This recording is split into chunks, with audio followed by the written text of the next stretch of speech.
De Fabri presenta Isola Tutto, il kit fai da te per isolare il cassonetto di casa tua da caldo, freddo, spifferi e rumori. Non necessita di opere murarie.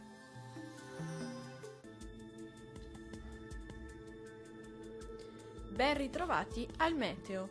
Sul Veneto il cielo risulterà molto nuvoloso sin dal mattino, con possibili schiarite nell'arco della giornata. Non si escludono nevicate sui confini alpini, possibili un po' su tutte le province e localmente anche abbondanti. Temperature minime comprese tra i -2 e -1 grado, massime comprese tra i 4 e i 7 gradi. Vediamo che tempo farà sul Friuli Venezia Giulia. Il cielo sarà sereno o al massimo poco nuvoloso, con possibili precipitazioni lungo la costa. Temperature minime comprese tra gli 0 e 2 gradi, massime comprese tra i 5 e i 7 gradi. Vediamo infine la situazione meteorologica del Trentino Alto Adige.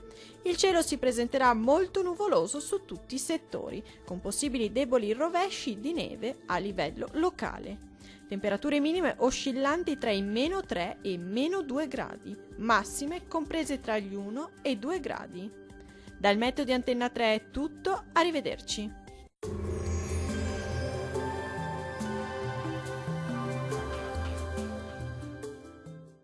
De Fabri presenta Isola Tutto, il kit fai da te per isolare il cassonetto di casa tua da caldo, freddo, spifferi e rumori. Non necessita di opere murarie.